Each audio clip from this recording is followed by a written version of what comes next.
High বন্ধুরা, দেখো আমি আজকে এই আমগুলো নিয়ে, এখন এই আমগুলো বেশি পেকে গেছে, তো অনেকেই আম রাখাচ্ছে। দেখো এক গামলা আম আছে, তো এগুলো দিয়ে আমি আম সত্ত্ব করবো। তো আমার সাথে থেকো, ভিডিওটা দেখো আমি কি করে আম সত্ত্বটা বানাই। দেখো আমগুলো আমি এক এক করে হয়ে যাচ্ছে, আর এতগুলো আমগুলো খুবই নরম হয়ে গেছে। দেখো একটু জাল দিব, জাল দিলে কালারটা ভালো থাকে। আগে আমার মা খুব আমের আম সত্ত্ব করতো। আমাদের বাগান আছে, বাবার বাড়িতে প্রচুর বাগান, আম বাগান ছিল, তো মা অনেক করতো। তো মা তো নেই, এখন আমিই করছি। তো আমগুলো নিয়ে দেখো এগুলো গলিয়ে নিয়েছি, এগুলো একবার এরকম করা আছে।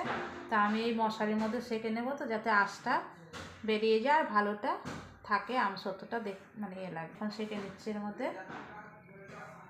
মশারির মধ্যে নিলে ভালো হয়, যাতে আঁশটা বেরিয়ে যায়।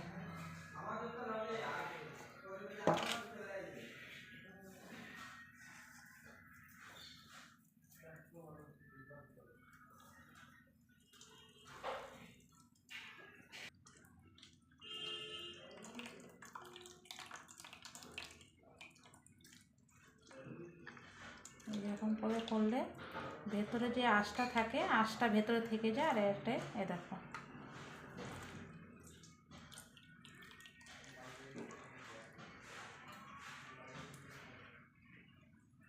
চলে আসছে।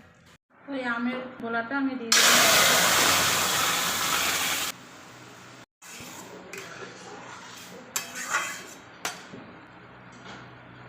সামনে একটু লবণ দিয়ে দিলাম।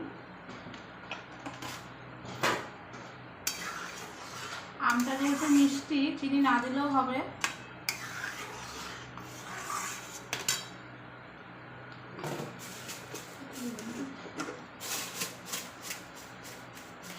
তো আমি অল্প একটু চিনি দিব না।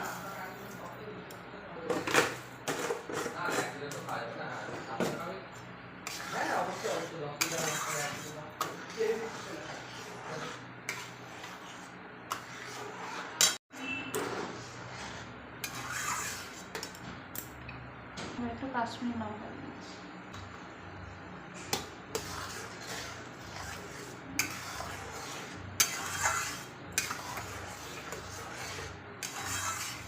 একটু ফুটলে তখন থালাগুলো দিব, তো একটু তেল মাখিয়ে নিচ্ছি যাতে তাড়াতাড়ি উঠে পড়ে।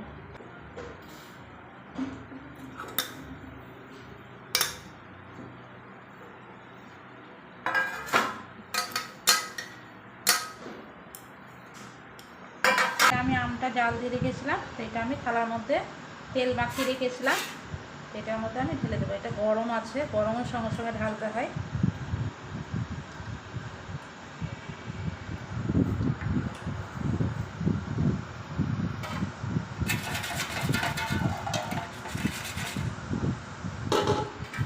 এবার আমি রোদে দিয়ে দেবো।